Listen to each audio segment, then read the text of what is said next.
Hey guys, I am back, and it has been a long time since we did a Q&A, but you guys have sent in the questions. You gave me the Q, I'm ready to give you the A. Sorry, I can't help it.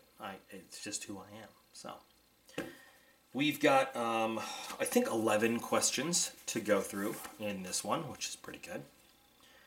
Rather than read them all off electronic devices, I have transcribed them into this handy-dandy field notebook. I'm not going to name any names at all, so if you asked a question, just be really excited when you hear your question. So I always say when I do Q&A, I will honestly answer any question you guys ask me, whether it has to do with the stuff we do on this channel or not. I think once I answered what is my favorite animal, just ridiculous questions, you know. So, and some of the ones in here have nothing to do with this channel, but they're kind of funny, kind of cool. So seriously, guys, if you're watching this and you come up with a question you'd like to ask, the email to send it to is right here, QuestionsForDocP@gmail.com. Pretty simple. So there you go. So let's start. Get right into this. Question number one. Question number one is one that I keep getting asked, and I keep saying it's a question I just can't answer with an easy answer. So it is, what is your favorite knife? And here's why I can't answer it. So number one, it changes. The answer to that question changes. Very often when I get a new knife, it becomes my favorite knife. Just like, anytime you get a cool new toy, it becomes your favorite thing of the day. But the thing is, knives are all different. There's different types of knives. A folding knife and a fixed blade knife are totally separate. So, like, I'd have to categorize all my knives if I was going to pick a favorite one. And I'd have to put them into all these categories. Even once you do that, when you look at fixed blade knives, you've got survival knives, you've got hard use knives, maybe even military knives, bushcraft knives, all different stuff. And then we have to talk about, okay, so are we going to have just a favorite knife overall, or am I going to have, a favorite blade type? Am I going to pick a favorite Scandi grind, a favorite Bowie, a favorite drop? I mean, there's so many factors that go into it. I don't have a favorite knife. I can tell you the ones that get the most pocket time in general,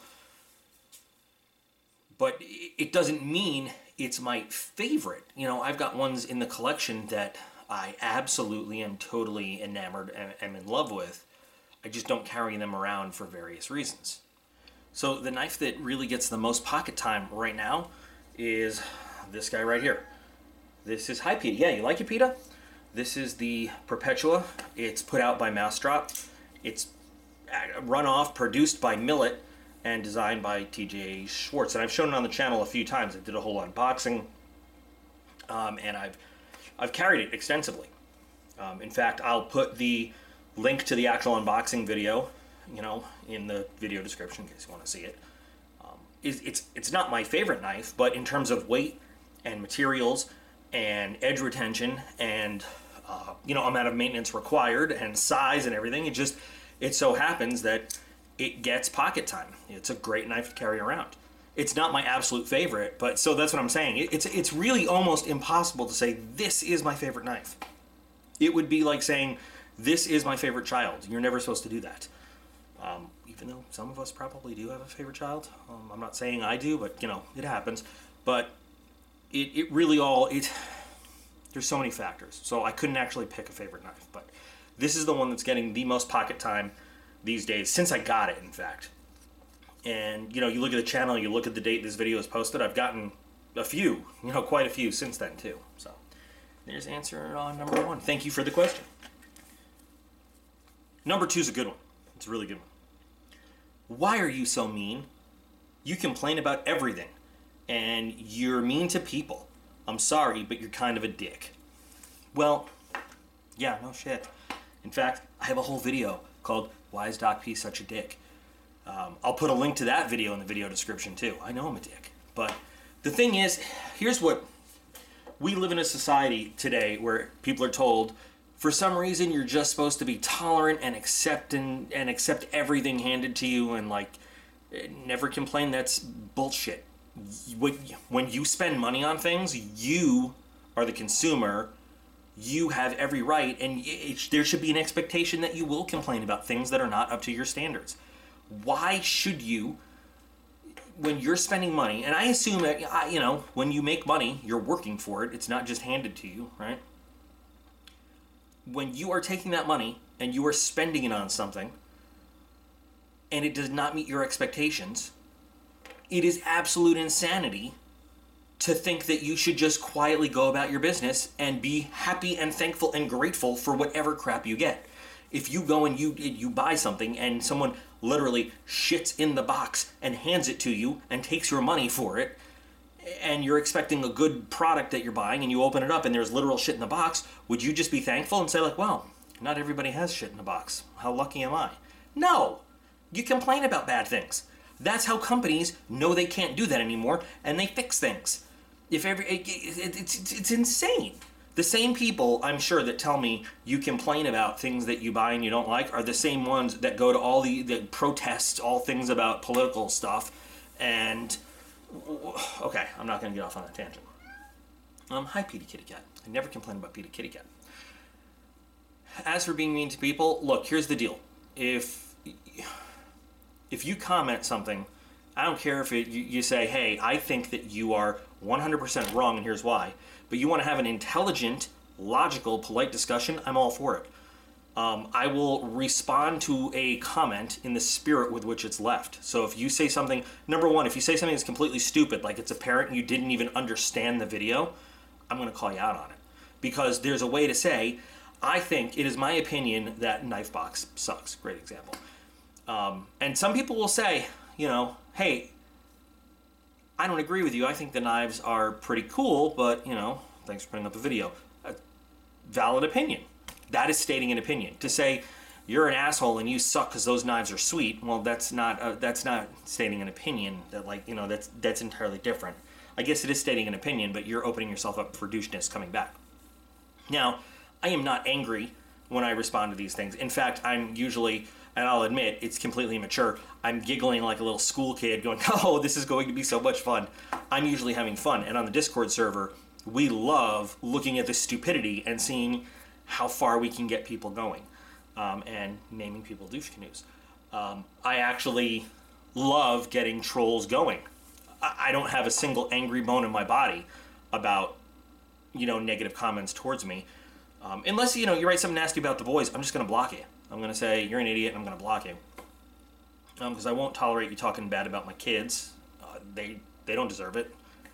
Say bad stuff about me all you want. I'll have fun and say stuff bad about you. And it's so funny, the irony of people think that they should be able to comment and say any nasty thing they want about someone else, but the minute you fire back, it's like, oh, you're a snowflake. Oh, you can't handle criticism. Well, what are you doing in response to, you know? Watch the video, Why is DocP Such a Dick? Again, link in the video description. If you want to know why I choose to respond the way I do. It's really not, cat butt, it's really not because I'm angry at all. Really, it's not, except at the people that think that somehow a consumer is supposed to just accept being ripped off and bullied and all this other stuff by companies. That's not the way it works. When you're the consumer, that company works for you. They're supposed to provide you, and especially with the knife box thing, when people are like, you're such a dick. Some people can't even afford knives. No shit, I know. That's why I put that video out, so people that can only afford to buy one knife, or, you know, can't afford a whole bunch of stuff, don't get ripped off on this crap and can spend their money on something decent. Hello? Anyway, so that's the answer to that. Yes, I know I'm a dick. Didn't need to point that one out. But anyway. In fact, the only question there was, why are you so mean? 21 years in the military? Oh. Grew up in New York City? Because I hate people. Yeah. All right. Moving on to question number 3. This is a great question, guys. This is a great question. This one came from my Discord server. Would you rather have to fight the Predator? Okay, I think the movie The Predator. Not The Predator. Movie Predator, right? Would you rather have to fight the Predator or the squad that fought the Predator, and then in parentheses, with them fully trained and equipped? What a great question. I told you, some of these questions have nothing to do with anything. So, Predator, would I rather fight him or the whole squad? Arnold and Apollo Creed, and his name's not Apollo Creed. Life of me, I can't remember his name. I remember Arnold Schwarzenegger, and I remember Jesse the Body Ventura, and I can't remember the single name of anybody else, any other actor on that squad. But, you know what? The hell with it. So, who would I rather fight? I would rather fight the squad, and I'll tell you why. Operators, in general, are very smart people. Most of them do not look like Arnold Schwarzenegger. If you ever work with them, there's a lot of small guys there. Because what gets you through special operations training is not being the biggest and toughest. That comes after, like after your selection. It's being the smartest and the most mentally tough. When I was going through pararescue training, the first guys to quit were the big, huge, tough ones, the bodybuilders who thought all they had to do was show up with a lot of muscles and they were automatically going to make it through special operations training. It's not what it is. It doesn't matter how big you are. It's about the mental toughness to go through the sheer torture of getting through that training. And yeah, you got to have a certain level of physical fitness too. But guess what? The military can condition you and train you. They can't put brains up here. You got to be really smart to make it through special forces and special operations and all that stuff. So anyway, but individually, an operator, amazing ability to adapt, very unpredictable, but as a unit, as a team, I'm going to piss off a certain number of people here, but having worked with them a lot, tactical in the way that they use tactics and they rely on training, and not predictable, but if you're familiar with the way they operate, they're going to do things the same way every single time because they've built muscle memory to do that. When you do a certain action at least 300 times, it's like your body can do it automatically. So like clearing a room, you train for it every single time. You do it the exact same way, time after time after time, so that your body muscles do it. I would rather fight the squad because at least then you know what they're doing and you can anticipate. I won't say predict, but you can anticipate. Predator, who the hell knows? He's a hunter on his own, thinking about only himself and his own actions and his own movements and his own tactics. He's not working in a squad. When you're working in a squad, you just can't go off and do what you want because every action you make affects everybody else. And there is a plan. It is never like it is in the movies. In a true military operation, there's never that one crazy dude that just goes off and does whatever he wants and it's okay and it works out. It doesn't work like that with real missions. Everybody does their job exactly as it is rehearsed over and over and over. So I'd rather fight the squad. I know what they're going to be equipped with. I know what their training is going to be like. I know I can anticipate what I'm up against, as opposed to Predator, who's like, yeah, there's only one of them, but who knows? Plus, he's like 9 feet tall and he has a mouth that goes like, and I don't want to fight that. Oh, it's scary. Okay. But I hope that's a good answer to the question. It's also like 2 in the morning when I'm doing this video, so I don't know, it's making a lot of sense. But that's question number 3. Question number 4. This is also a really good question. I've said everything's a really good question so far. Because as a military instructor, I have to say there are no stupid questions, just stupid E1s and 2s. Okay, I really want to get into knife collecting, but I don't know where to start. That's a statement. That's not a question. But I think the question there implied is, how do I start collecting? It's simple, dude or dudette. You buy a knife. That's it. That's all you got to do to start collecting. You don't need to start collecting with something fancy. You find a knife that you like, and you buy that knife. And you have now started a collection. And it doesn't matter what anybody else thinks about it. It doesn't matter what I say on my channel about it, or anybody else on anything says about it. It doesn't matter what your friends say about it. It doesn't matter what the person selling it to you says about it. All that matters is when you get that knife, it speaks to you. And there's something about it that you can say, I feel a connection to this piece, and I'm going to get it. It can be a dollar store knife because that's what you can afford, or maybe you just, that's what you're willing to spend. I have a friend who, when he was starting out, he said, he was explaining to me in his head, he said, I just don't know enough to allow myself to spend more. So I'm going to start like this. And he bought stuff at the dollar store and worked up. But that's all, man. There's no mystery to it. You just buy a knife. Get yourself a knife. Now, if you want to get really familiar, there are a lot of great resources. The internet is amazing. Go on it and look stuff up. I'm not trying to be a dick. That's what it is. There's a website called Blade Forums, and it's, exactly, here you go, bladeforums.net. I think it's a .net or .com, I'm not sure. But I'll put it in the text correctly. Sign up there, and there are thousands and thousands of posts on just about anything, and you can ask questions and figure stuff out. And you can just Google away anything you want to find out. Wikipedia is a source, like it is for anything else, but there are so many different sources. So research, start looking into the credible places to buy, the good brands, the bad brands. Feel free to ask on channels. I'm always willing to. You can join in our Discord server. We have a lot of really knowledgeable people on the Discord server, and a whole channel on it. Is that the terminology? Or room about just knives and stuff. But you just get a knife, and then you get another one, and then you get another one, and then you get another one, and then maybe you sell one, buy another one, and you start working yourself up, and that's how you do it. It's not hard. And it does not have to be fancy stuff. I've got some really fancy, expensive stuff in my collection, and I have some really cheap stuff too, just because I looked at it and I said, you know what, I'm going to get that. It speaks to me right now for whatever reason. I'm going to try it out. So, there you go. I really want to start a channel like yours. Can you tell me how you started your channel and why you started making videos and what your secret of success is? I'm sorry if it's all personal or private information, but you're my favorite YouTuber. Oh, dear. And I would really appreciate advice from you. Well, no, sorry, you don't have security clearance. It's secret. No, it's not.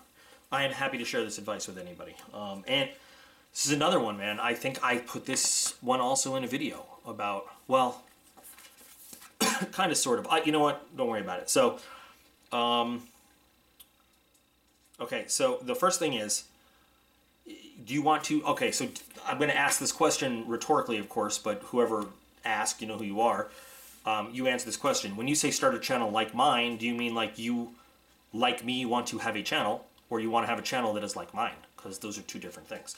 Did you know the most profitable, successful YouTuber in the world right now is a 7-year-old kid that does toy unboxings? He makes $22 million a year. Yeah.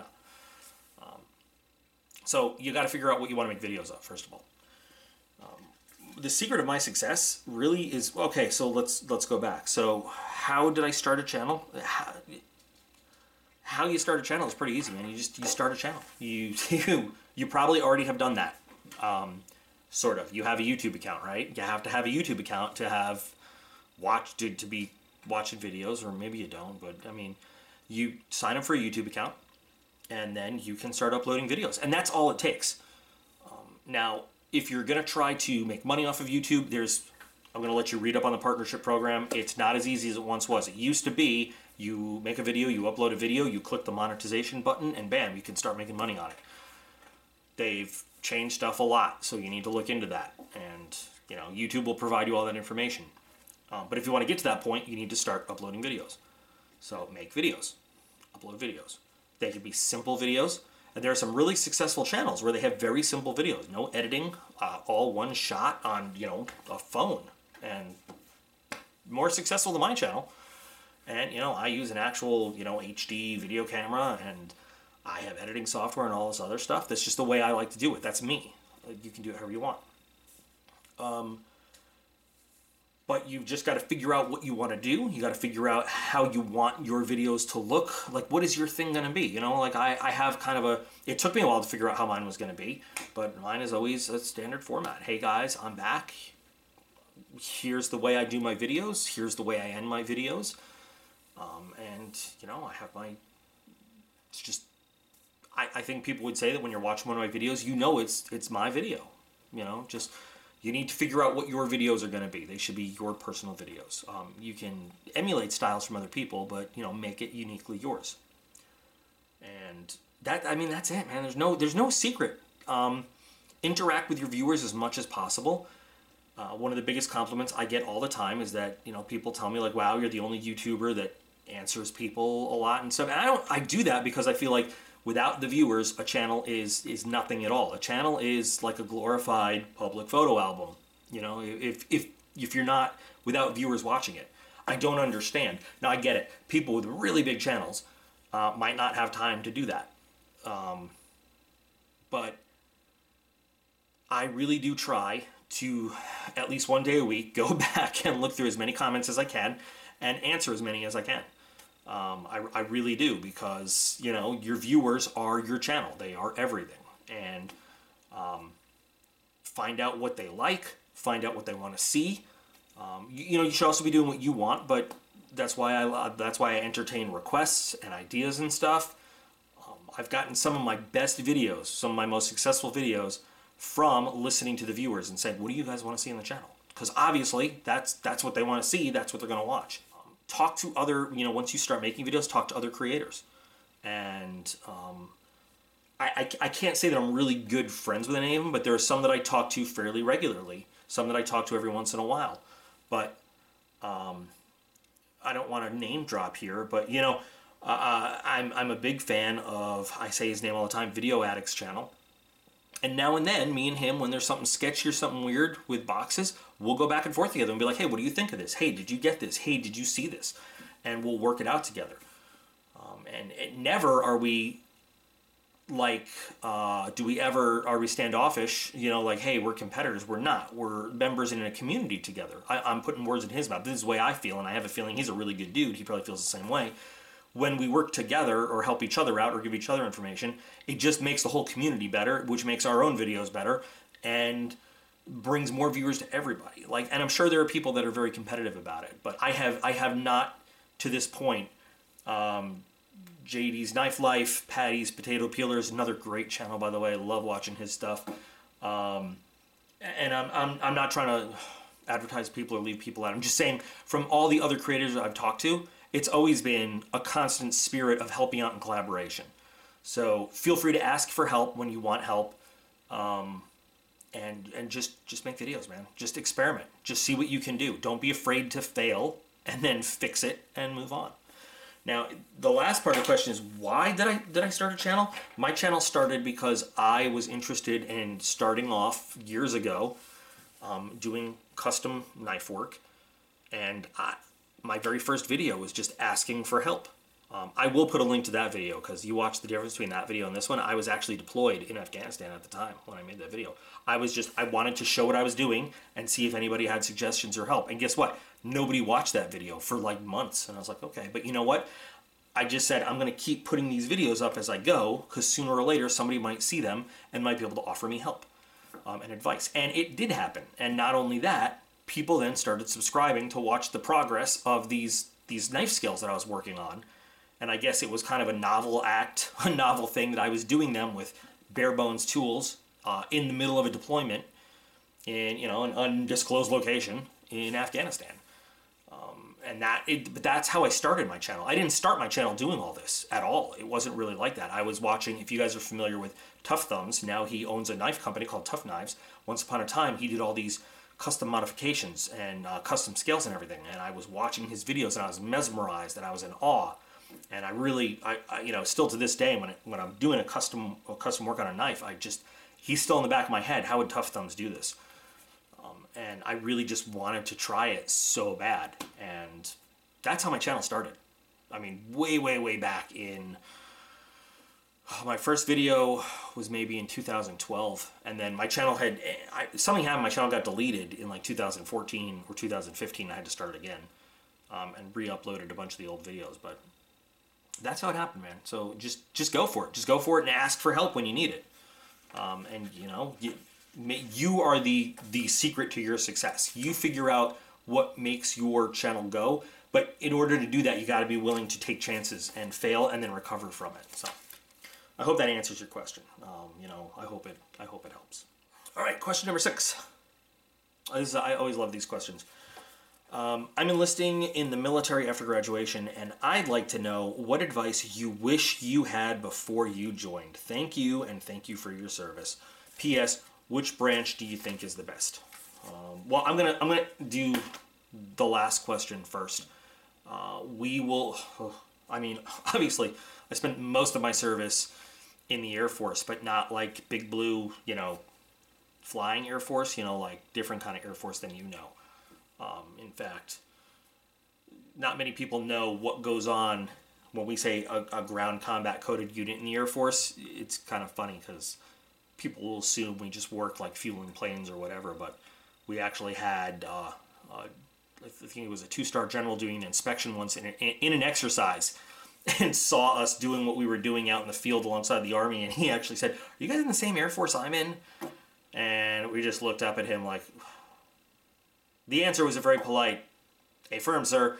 But it was, internally, it was, "I do not have time for your bullshit right now. Do you see what's going on here?" Anyway, the truth is, no matter what branch you're in, every branch has its specialties and has what it does, and we operate as one big team. And, at the end of the day, we all make fun of each other, but it's really nice that we can all get together and really just agree that the Coast Guard sucks.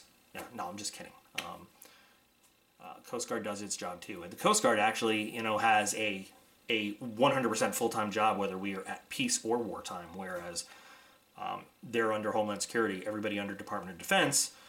Really, we train, but, we do our work when we go to war, which is a big difference.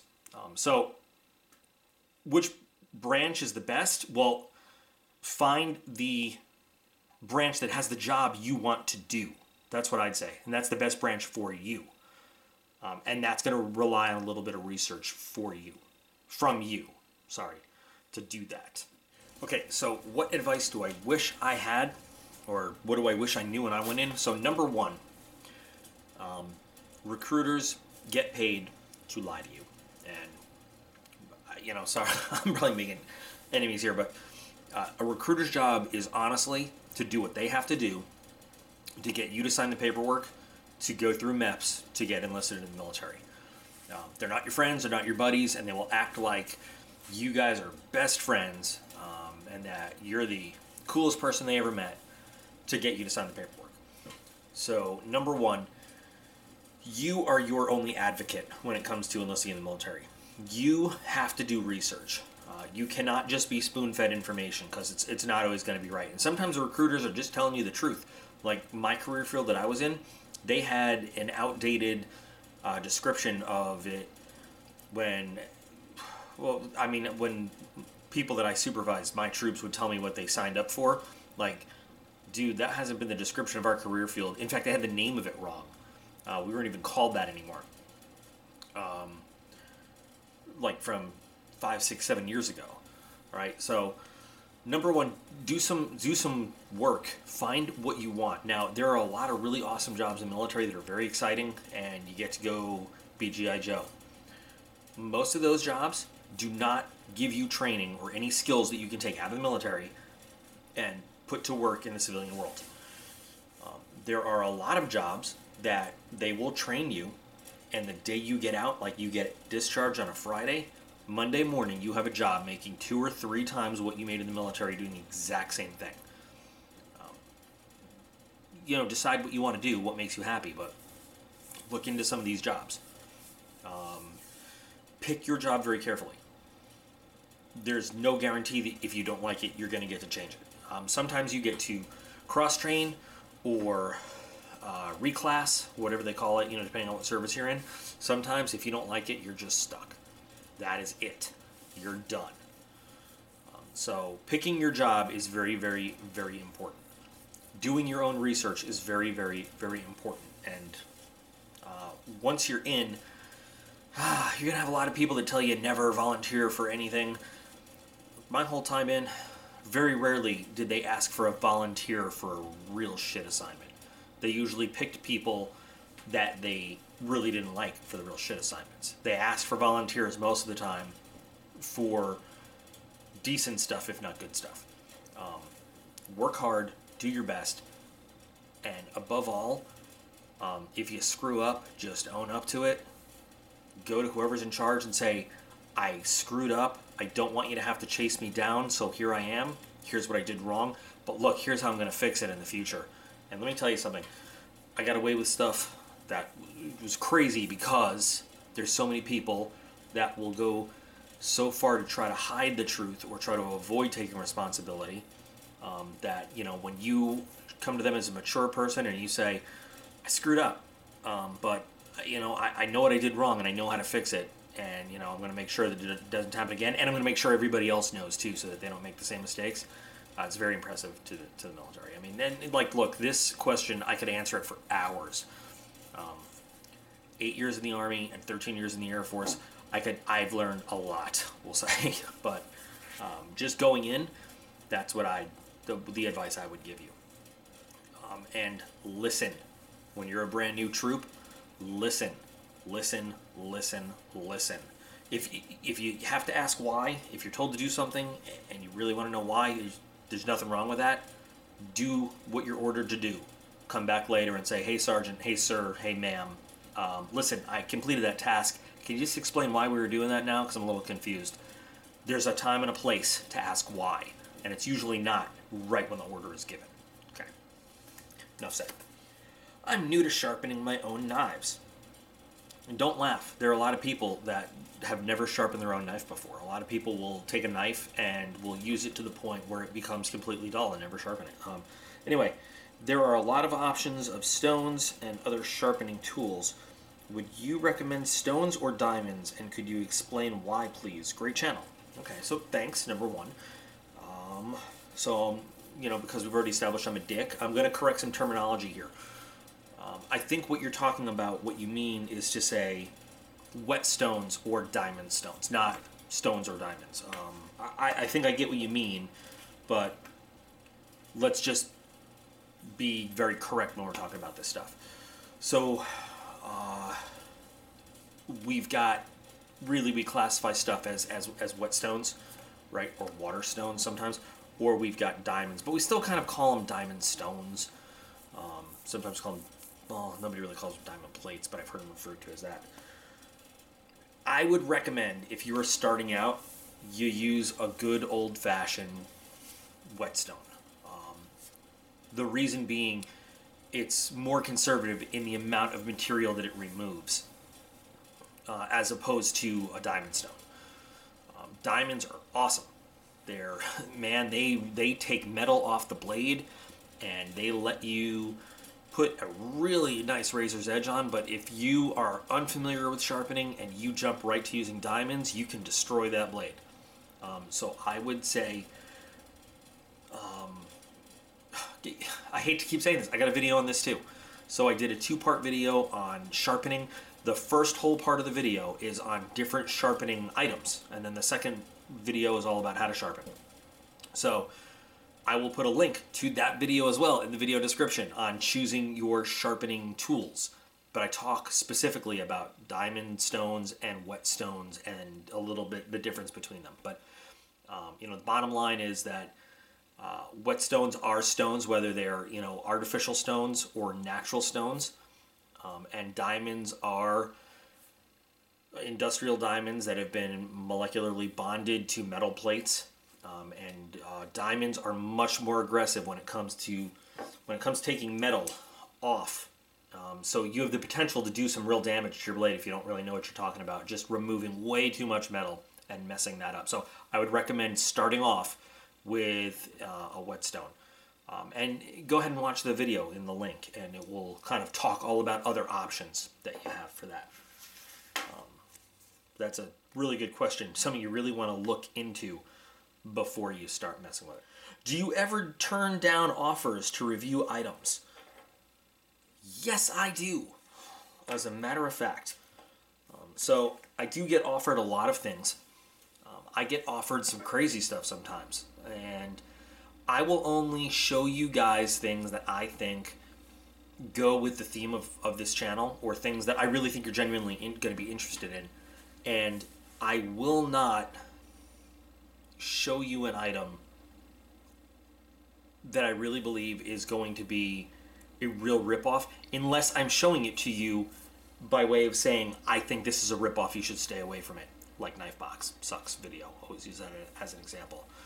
2 things that kind of stand out in my mind for things that I was offered that just really didn't seem to fit.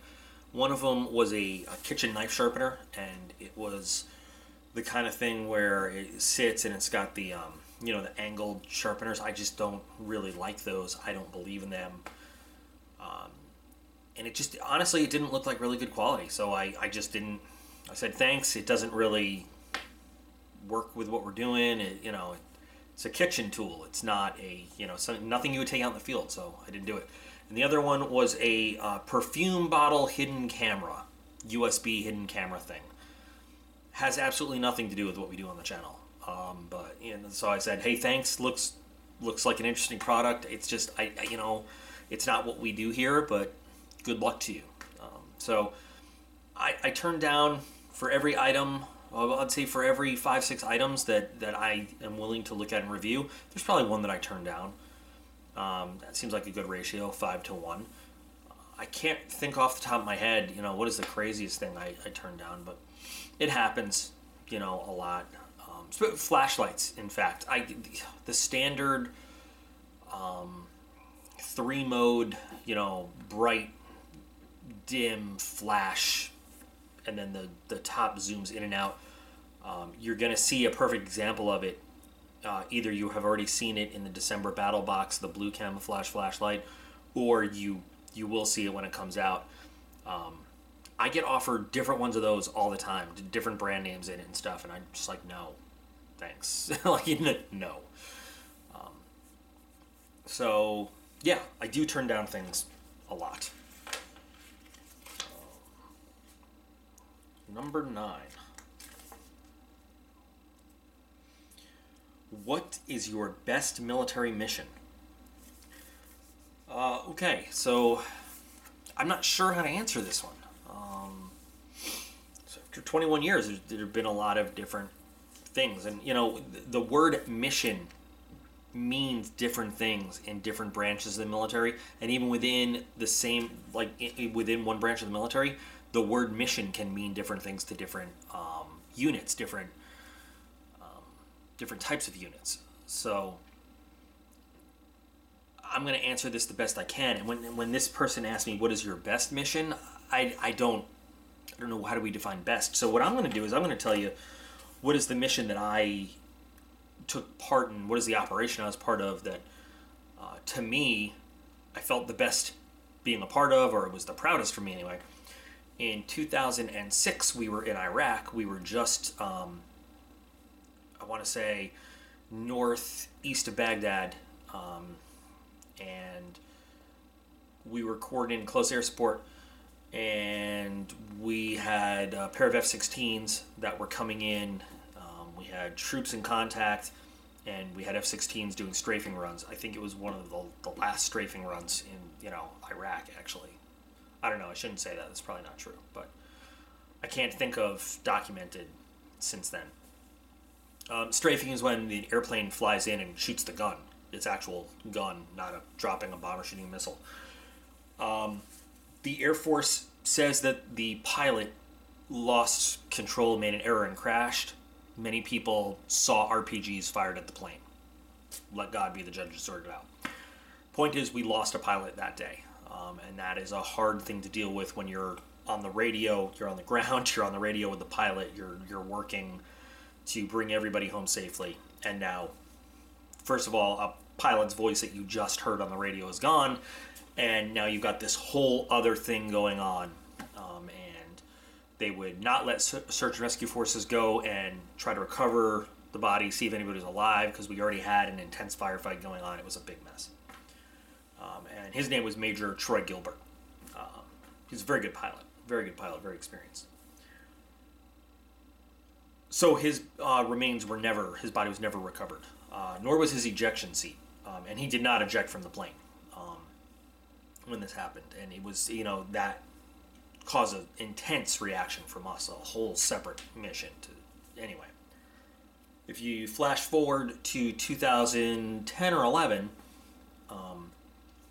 we were called in by a Special Operations Task Force commander who said, we have an operation and we want your support for it, and we want you to help us mission plan this out as our, air control guy.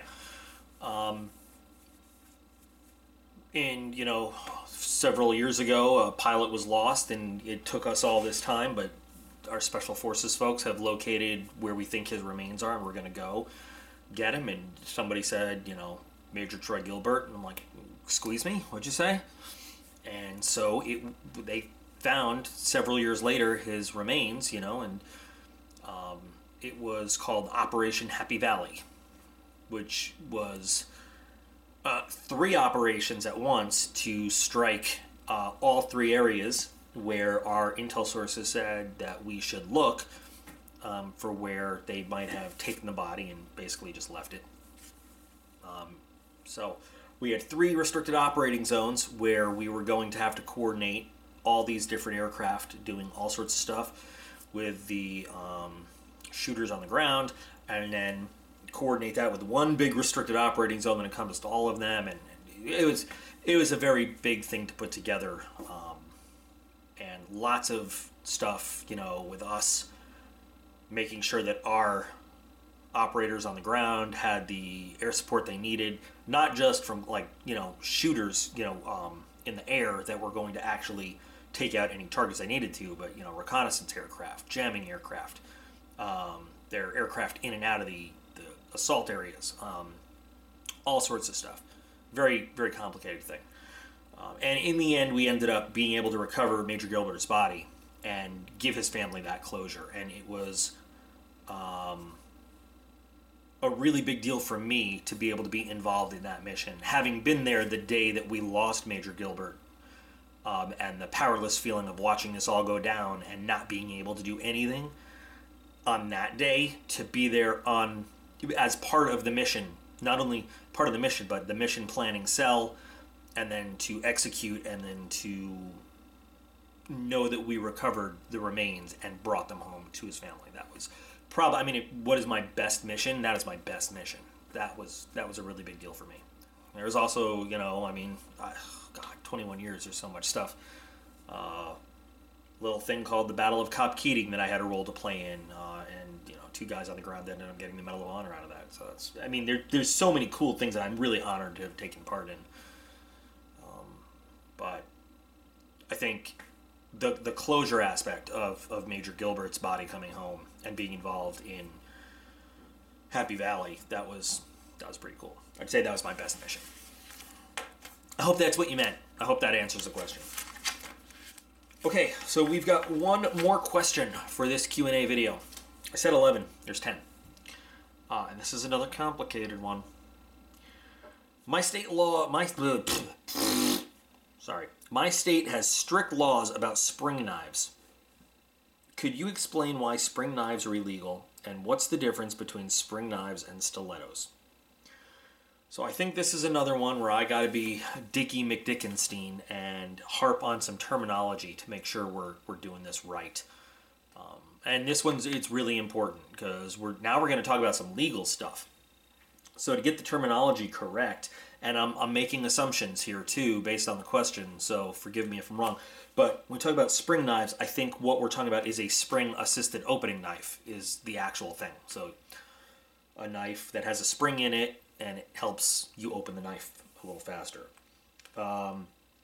What is the difference between spring knives and stilettos? I think what you mean to say here is, what is the difference between a spring assist knife and a switchblade or an automatic opening knife? A stiletto is actually a blade type, and I've run into this before.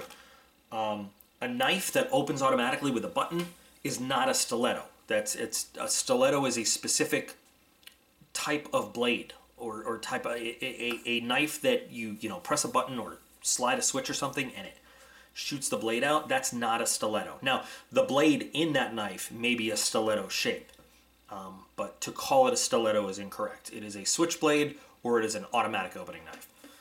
So what is the difference between the two of those we can explain.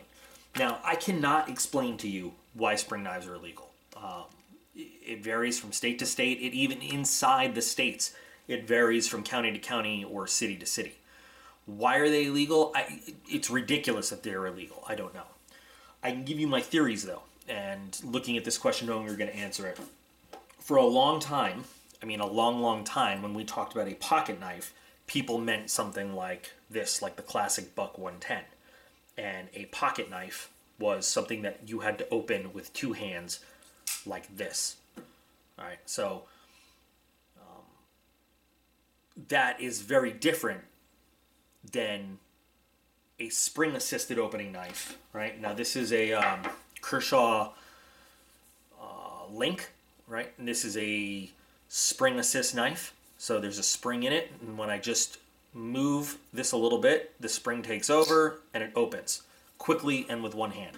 Now the thing is, there's no button. I have to physically put pressure on that flipper to open it. Now you can see when we're dealing with the buck versus this, there's a big difference. There's a world of difference. And once upon a time, way long ago, that was a big legal thing. However, I will submit to you, take a look at this in the modern knife world with all the advancements in metallurgy and construction. This, and this is a completely manual knife. I actually think this one opened a little bit faster. So is there any good reason for this one to be illegal and this one not? No. I mean, not that I can think of.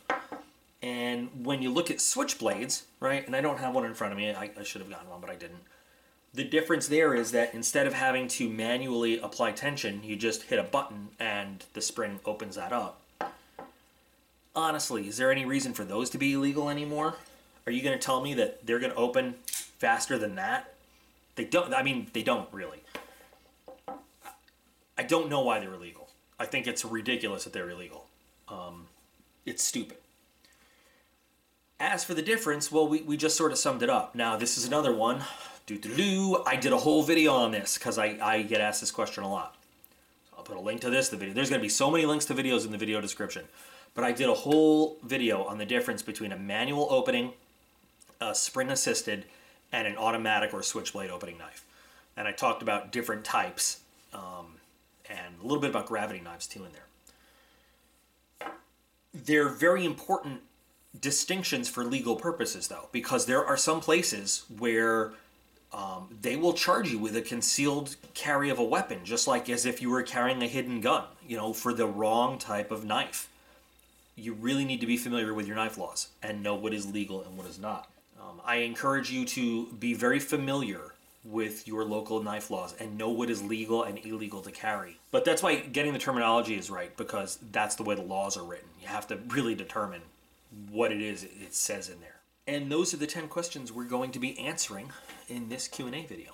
Like I said, anything you guys want to ask me, I'm willing to answer. Whether it's personal about me, about the channel, about what we do on the channel, about which movie bad guy I would like to fight or not.